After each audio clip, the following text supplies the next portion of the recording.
አቤት ሰምኛለሽ? ይሄ ቅድም አንቺ በሰረቅሽው ፍላሽ ምክንያት በኃይሉ እኔን በጥፊ ሲመታኝ ጸጥ ብለሽ ላየሽው ነው። ግን ደግሞ ይሄ ላደረግሽው ነገር ምንም በቂ አይደለም። ታያለሽ፣ መፈጠርሽ እንድጠይ ነው ማደርግሽ።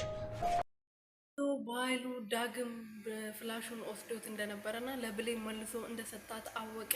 በድጋሚ ደግሞ ቃል ፍላሹን ደብቃ ወስዳ ፋይሎችን እንዳለ ኮፒ እንዳረገች አወቀ። በጣም ደነገጠ። ብሌን ምንም ጥፋት እንደሌለባትና እስከዛሬ ድረስ ያለ ጥፋቷ ልክ እንደ በፊቱ ልክ እንደ ልጅነቷ ሲያሰቃያት እንደነበረ ገባው። በጣም ተሰጸተ። ምክንያቱም ከዚህ በፊት በልጅነቷ የእናቱን አደራ ተቀብሎ መከራዋን ሲያበላትና ቁም ስቅሏ ሲያሳያት በበርበሬ ሲያጥናት ነበረ የሰነበተው። አሁንም በድጋሚ እንግዲህ ሰራተኛ ሆና እሱ ቤት ስትገባ ሌላ ብዙ ክፋቶችን ብዙ ጥፊዎችን ብዙ አንቆ ለመግደል ሙከራዎችን አድርጎባታል። እሱ ነገር ደግሞ በጣም ቆጭቶታል ማለት ነው። ቃል እንግዲህ ስራዋን ጀምራለች። ለልጅ ሳትሆን ልጅ ነኝ ብላ እዛ ቤት ገብታለች። አሁን ደግሞ በኃይሉን የምታጠምድበትን ፋይሎችን አግኝታለች ማለት ነው። በኮምፒውተሯ ገልብጣለች። ሰላም ቤተሰብ እንዴት ናችሁልኝ? እና ያለው ፈጣሪ የተመሰገነው በያላችሁበት ሰላማችሁ ብዝት ትርፍርፍ ይበልልኝ። ለዚህ ቤት አዲስ የሆናችሁ ሰብስክራይብ፣ ሼር፣ ላይክ እያረጋችሁ ቤተሰብ እንድትሆኑ በትህትና እየጠየኩኝ አደራ ክፍል 8 ላይ እንግዲህ በኃይሉ ፍላሹን አግኝተዋል። ፍላሹን ቢያገኝም ብዙ ሰዎች ጋር ደርሰው ተመልሶ ነው እንግዲህ ፍላሹ ተመልሶ ወደ እጁ የገባው። ቃል እንግዲህ ፍላሹን አግኝታ ብሌን ከደበቀችበት አንስታ ወደ ኮምፒውተሯ ኮፒ አድርጋለች ማለት ነው። ከዚህ በኋላ እሱ የሆነ ነገር ሲላት ወይም ደግሞ ከዛ ቤት ውጪ ሲላት በፋይሉ ታፈራራዋለች ማለት ነውና በጣም ነው ጥሩ ነገር ነው ያገኘችው። እሱም በአንድ ደቂቃ የሚያጠፋ ብዙ ወንጀሎችን የሰራበት ብዙ ሰዎችን የገደለበት ማስረጃ የያዘ ፋይል ነውና እሱን ገልብጣለች። እንግዲህ በእጇ ያዛለች። ከዚህ በኋላ ህይወታችሁ ሲኦል ነው ማረገው። ያንቺንም ቢሆን ይሄ በኃይሉ የሚባለው ሰውዬም ቅድም ሳላቅ ለጥፊ ለመታኝም በደንብ አድርጌ ያስከፍለዋለሁ ብላለች። እንግዲህ ብሌንዬ ደግሞ ያው ምንም አታውቅም። ስራውን ለመስራት ነው የመጣችው። ብዙ ነገር ውስጥ እየገባች ነው። በፍላሹ ምክንያት ስሟ ጠፍቷል። ሌባ ተብላለች።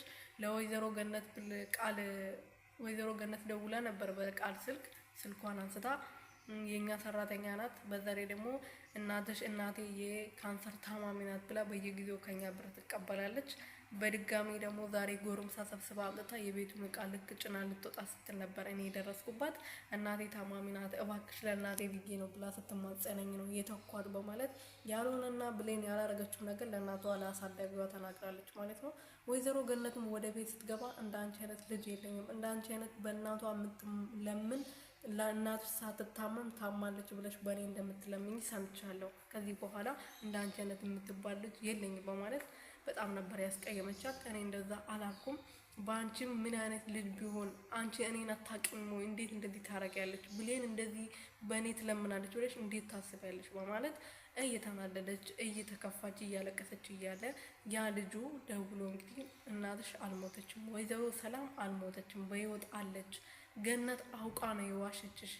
ልጇን ለማግኘት ብላ አንቺን ክዳሻለች። ዳግም ለማግኘት ብላ አንቺን ክዳሻለች። ስለዚህ ወይዘሮ ሰላም ከ10 ዓመታት በፊት መታ አሁን ዝናት በህይወት አለች ብሎ ለብሌን ደስታ አብስሯታል ማለት ነው። በጣም ነበር የደነገጠችው። መናገር አቅቷት ስልኩ ዘግታው ነበር የተወችው ማለት ነው። ምክንያቱም ወይዘሮ ገነት ለስንት ዓመታት እናቷ ስትናፍቅና እናቷን ልታገኝ እየጓጓች እንደነበረ እያወቀች ዳግምም አላገኘችም። በዚህ በኩል ብሌንም ዋሽታታለች፣ ክዳታለች ማለት ነውና ያው እሷም እናት ናት። የተባለችውን ያደረገችው ልጅሽን ታገኛለች ስለተባለች ነው። እና ያው ቃል አትቀየማትም ብዬ ተስፋ አደርጋለሁ።